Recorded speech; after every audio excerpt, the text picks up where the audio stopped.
subsídios.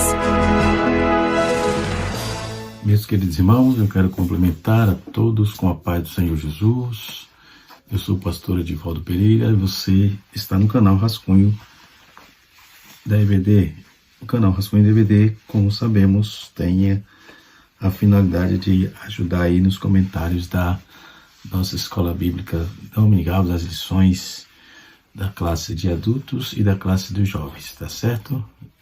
As lições da Casa Publicadora da Assembleia de Deus, a CPAD.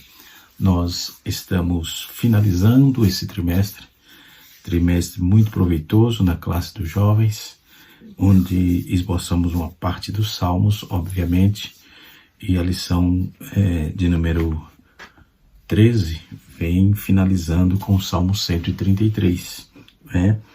E o tema geral da lição é encorajamento, instrução e conselhos, certo?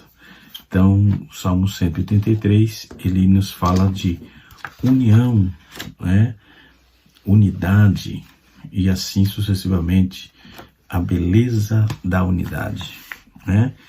Ele faz da igreja um exemplo para o mundo, ajudar a aproximar as pessoas do Senhor. Então, a unidade, ela é necessária. A igreja carece, a igreja precisa, a igreja tem sim necessidade da unidade. Igreja sem unidade, sem união, sem união não vai prosperar, mas não prospera mesmo, ok? Não tem como continuar, porque a igreja do Senhor, ela é pautada pela união. E o salmista, ele vai longe, né? No Salmo 133, aqui o comentarista colocou como texto principal, que seria o texto áureo na classe dos adultos, está escrito assim: ó quão bom e quão suave é que os irmãos vivam em união, né? Temos alguns perigos que rondam a sociedade, por que não dizer a igreja? A falta de união familiar.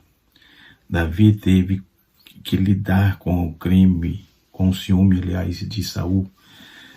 A unificação do reino de Israel, a unidade espiritual gera fidelidade, a unidade espiritual gera frutos, né? Bons frutos. A unidade gera perseverança.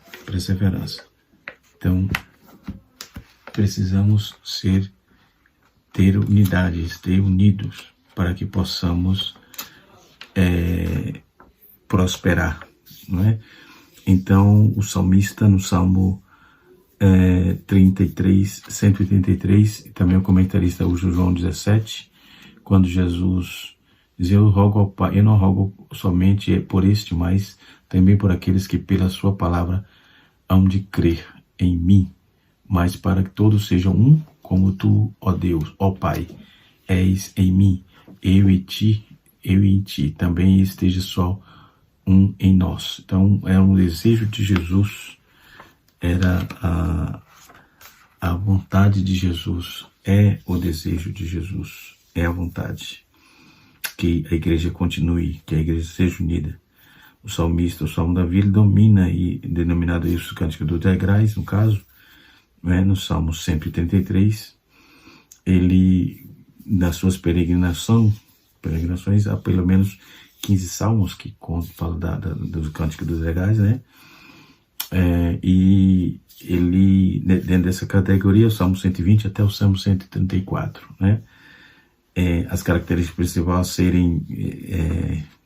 de serem das canções, né, dos salmos, que nos apresentam aí a adoração enquanto o povo de Deus peregrinava no Monte Sião. Só que esse Salmo 183, quando vamos analisar,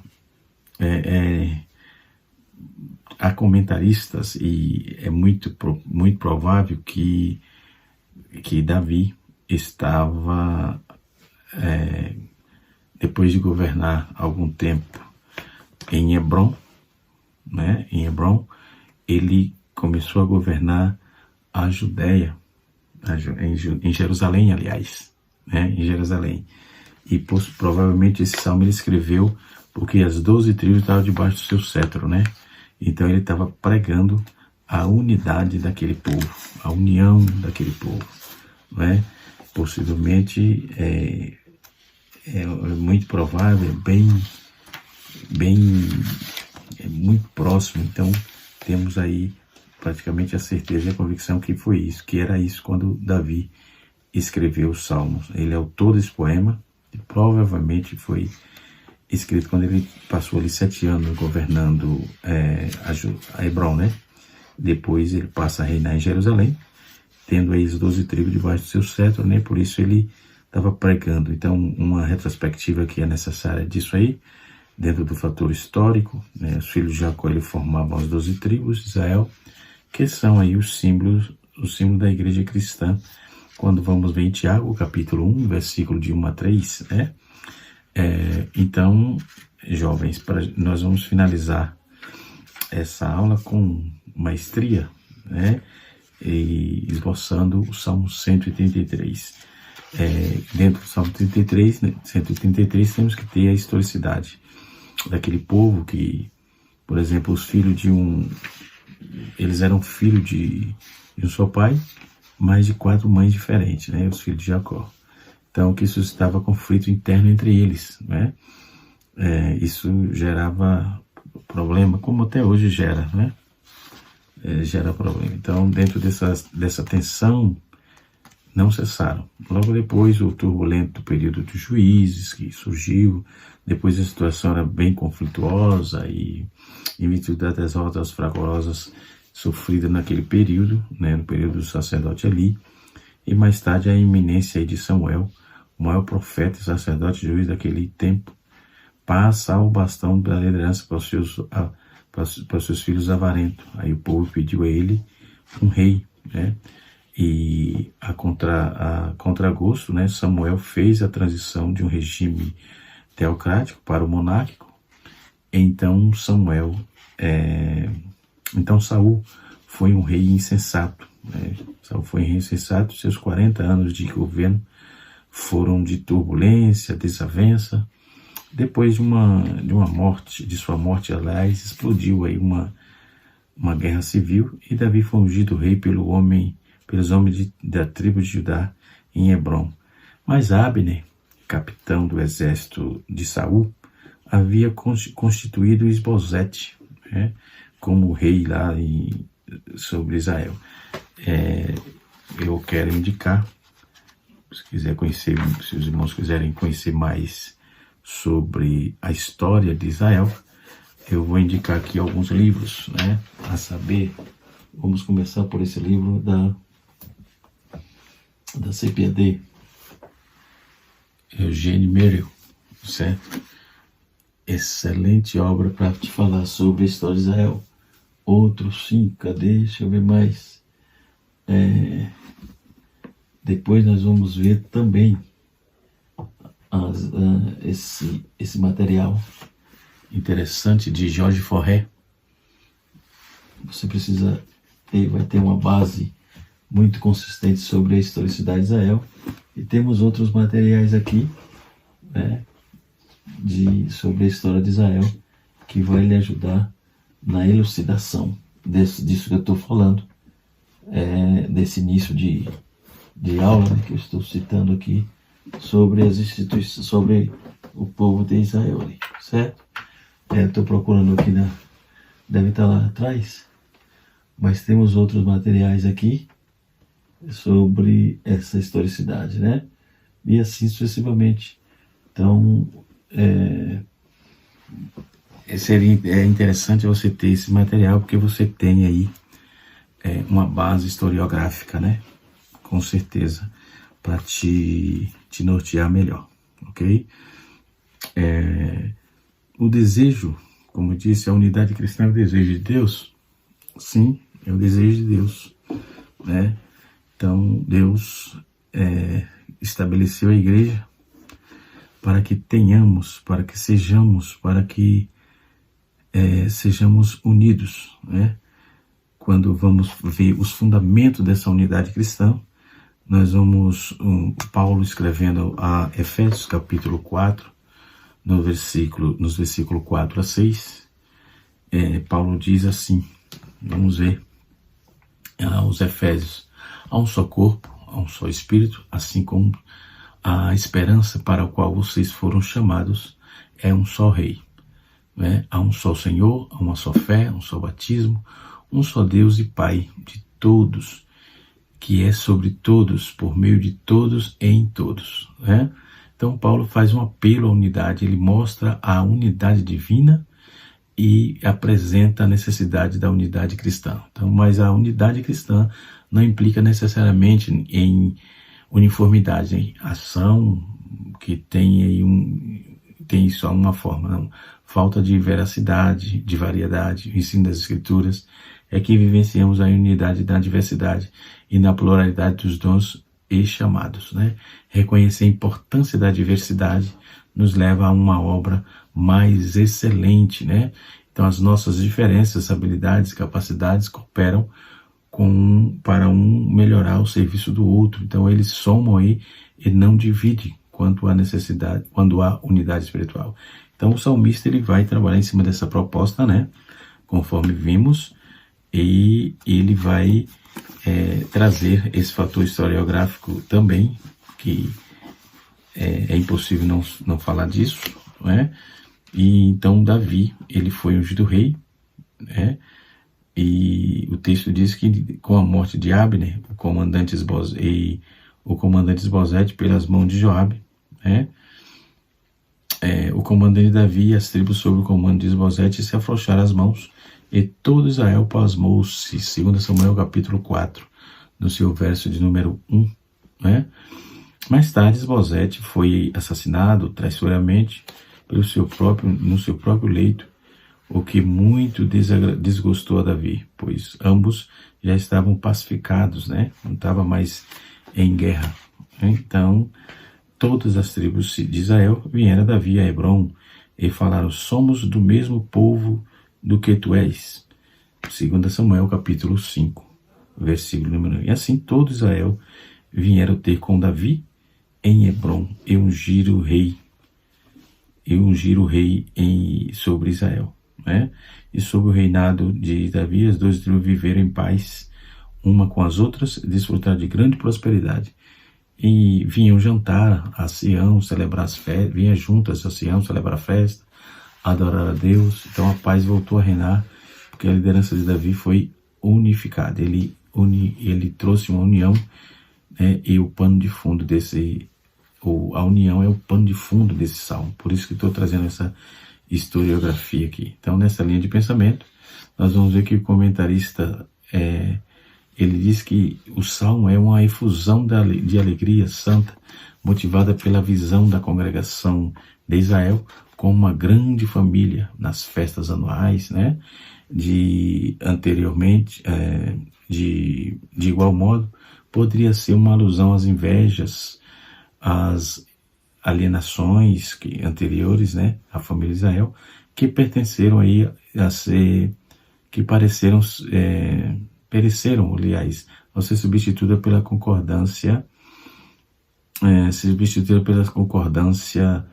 e pelo afeto mútuo, por ocasião. Então, todo aquele conflito que tinha foi substituído pela concordância, o afeto mútuo, e por ocasião da ascensão de Davi ao trono e de toda a nação, Então, a união entre as igrejas, entre os irmãos, revela aí a grande importância de um relacionamento saudável da igreja, os benefícios da comunhão dos santos, Então, nós vamos observar vamos ver primeiro no Salmo 1, versículo 1, a parte A, diz assim: a união fraternal deve ser admirada por todos.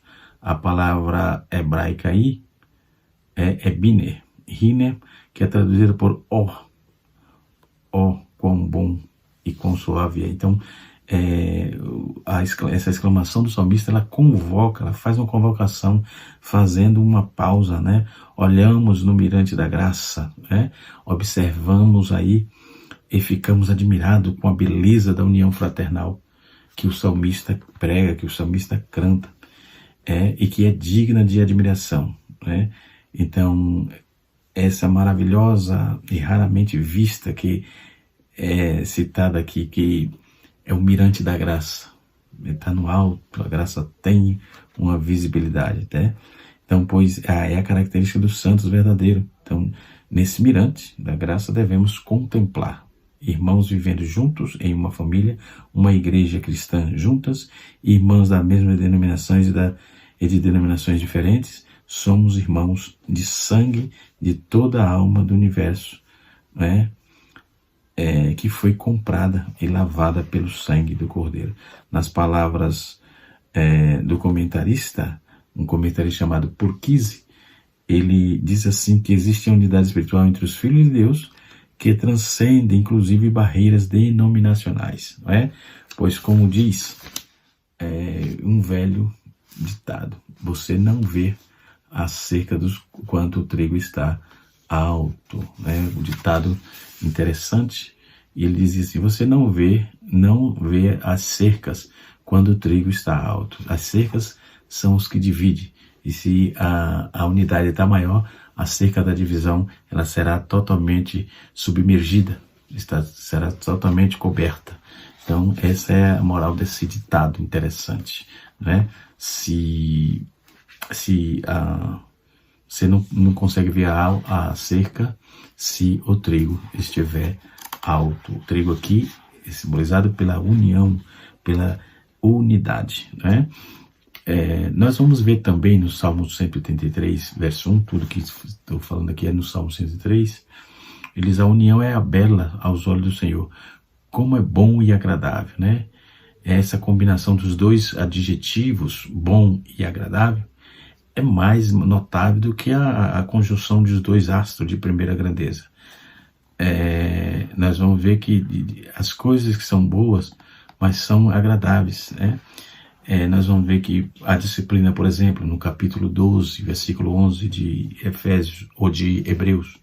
Então, há coisas que são agradáveis, mas não são boas, né? Por exemplo, mel demais não é tão bom. Capítulo 25, versículo 16 de Provérbios, né? E nós vamos observar que quando vivemos em uma união e somos irmãos, isso é bom e agradável. Mas Jesus disse que uma casa dividida, ela não prevalece. Mateus capítulo 12, o seu versículo de número... Mateus capítulo 12, o versículo número 25. Um reino dividido, uma casa dividida não prevalece, né? Então o apóstolo Paulo também ensinou isso, quando a desunião entre os crentes é um sinal de imaturidade, de carnalidade, né? Porém, a Escritura diz que quando os crentes são unidos, a igreja passa a contar com a simpatia dos que estão de fora. Em primeiro lugar, em terceiro lugar, nós vamos observar outro ponto importante, que dentro do versículo 1, que a união fraternal é bela aos olhos dos homens. Viverem unidos os irmãos, nem sempre viver unido. Por exemplo, Caim, os irmãos nem sempre viver unidos. Nós vamos ver um exemplo de Caim e Abel, Esaú e Jacó, que viveram as turras, né? Os irmãos de José e odiavam e venderam como escravo. Então nós vamos ver Arão e Miriam tiveram invejas de Moisés. Absalão matou seu irmão Aminon. Então é vergonhoso que habitem juntos em desunião. É melhor que vivam separados em paz, como Abraão e Ló, do que habitar juntos com invejas, né? Com irmãos de José. Isso é um problema. Então, nada de alegria mais do coração do pai ver os seus filhos vivendo, nada melhor, né?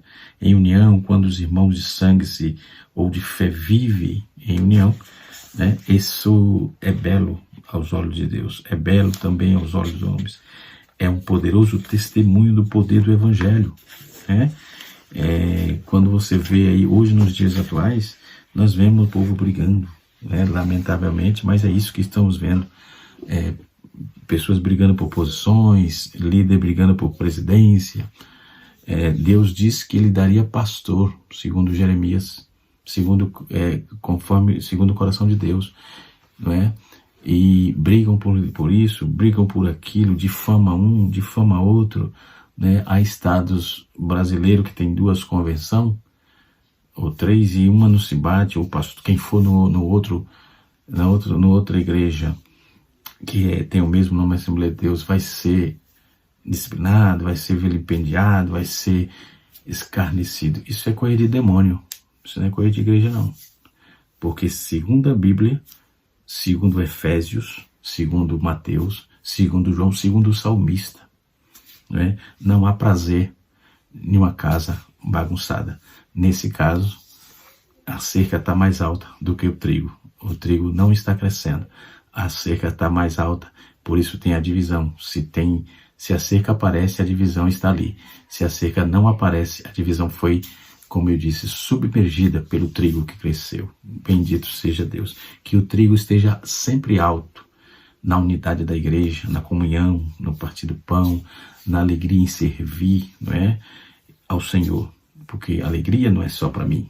O evangelho não é exclusivamente para mim. O evangelho é para nós, para todos. Logo os que estão de fora vão observar.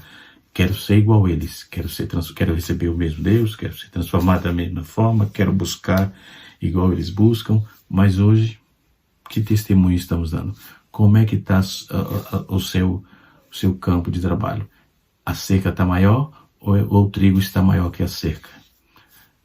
O trigo está maior que a cerca ou a cerca está aparecendo? Tenha cuidado com a cerca.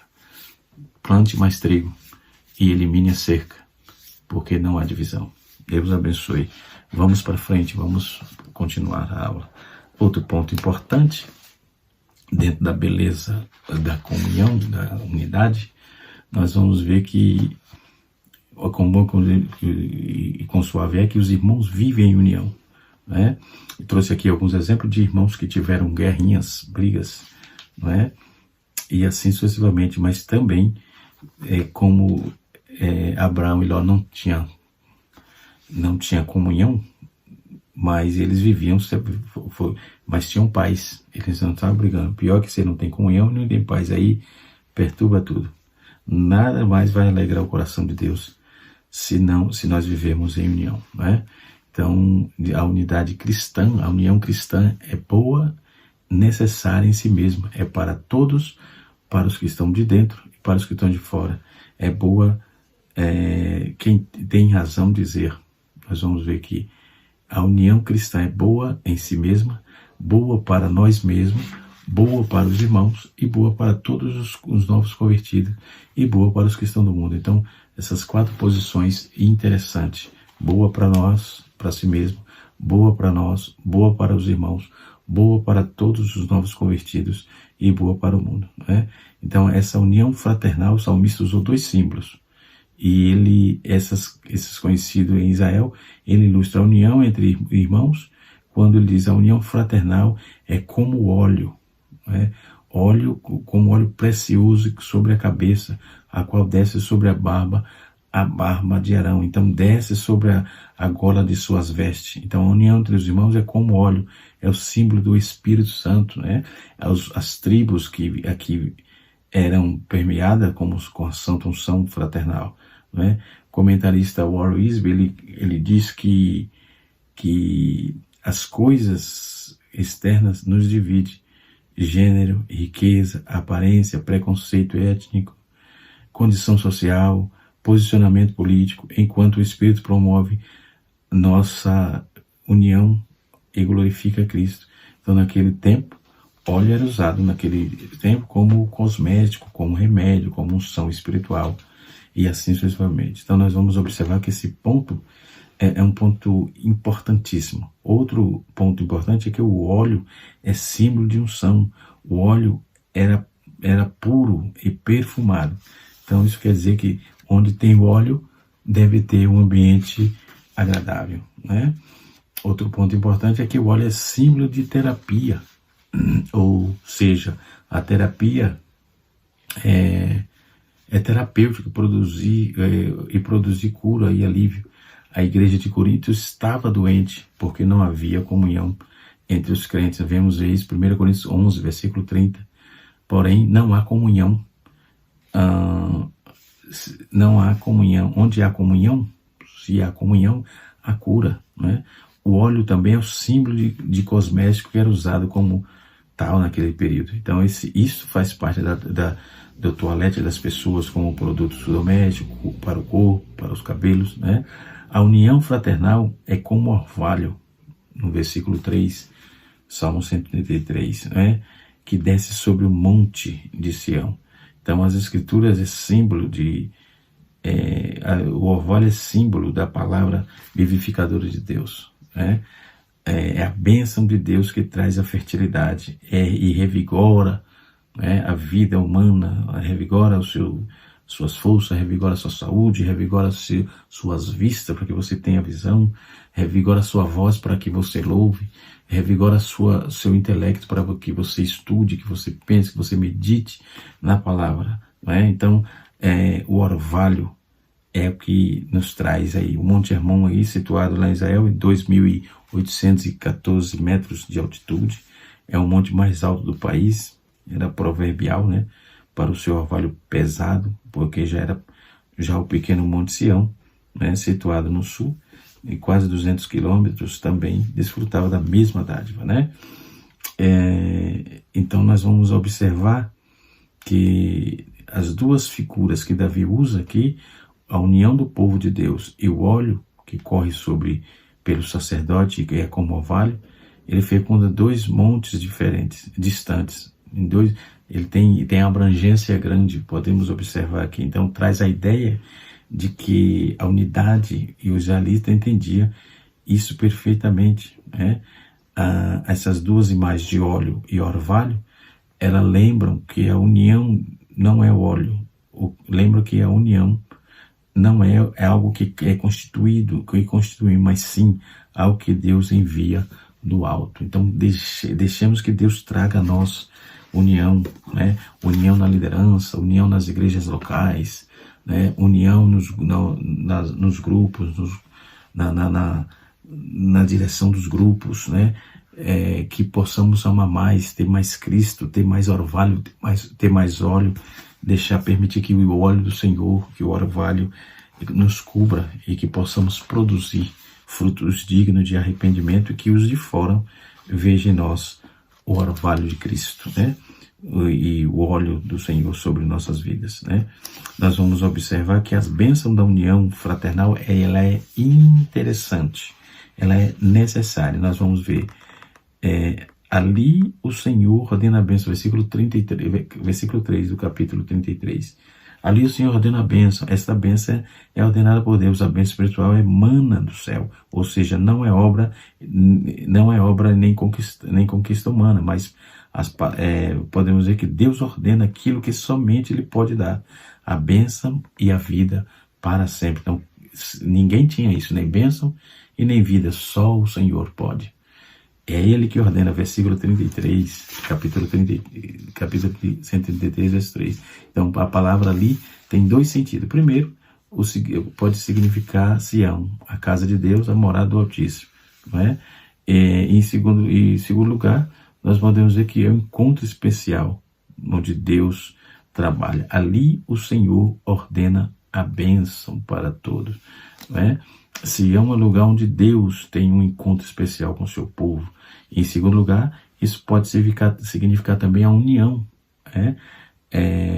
Isso pode significar a união que está estabelecida. Deus não ordena a sua bênção sobre uma igreja desunida, num ambiente hostil, de disputas, de querelas, mas sobre uma igreja onde os irmãos vivem em união. A união é a base da bênção, essa união que começa aqui na terra, continuará no céu. Aqui na terra, por mais bela que seja, né, é apenas um antegozo, né, de comunhão perfeita que compartilhamos uns com os outros. Né? Ainda no Salmo 133, versículo 3, ali o Senhor ordena a vida para sempre, Então Ele ordena a bênção e ordena a vida, não é? E assim sucessivamente. Então, Que Deus abençoe as nossas vidas, que Deus nos guarde, não é? De forma contínua sobre a nossa vida, que possamos alcançar de Deus tudo que Ele pretende sobre as nossas vidas. Ele abençoa com bênção das bênçãos a vida para sempre. A vida é a própria salvação, que é eterna, né? Bem como uma referência abundante da convenção, né? Então a unidade é necessária para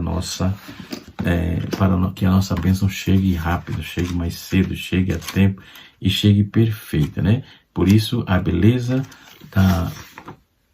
da unidade é interessante. A beleza é boa e suave, a unidade é boa e suave.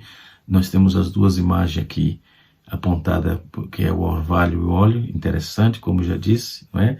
Também trouxe aqui, indico aí o comentário de Beacon, que ele traz no volume 3, lá editado pela CPAD, né? Ele vai na página 103, ele vai trazer uma elucidação muito boa, né? Depois, unidos para termos fidelidade e frutificar, não é?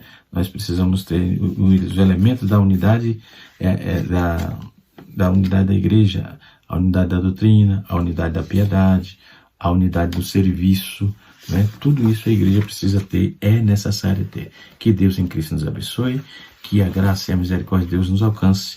Terminamos aqui o segundo trimestre. Na semana que vem estaremos estudando o terceiro trimestre, iniciando o terceiro trimestre, onde estaremos estudando um tema muito interessante também aqui na classe dos jovens. O próximo tema será esse aqui: sejam firmes, né? É baseado nas cartas pastorais. Nas cartas pastorais, nem tanto. Baseado em duas cartas, 1ª e 2ª Timóteo, tá certo? 1ª e 2ª Timóteo, a seleção está escudada nessas duas cartas. Deus abençoe e até a próxima, se Deus assim nos permitir. No canal Rascunho da EBD, ensinando para transformar vidas.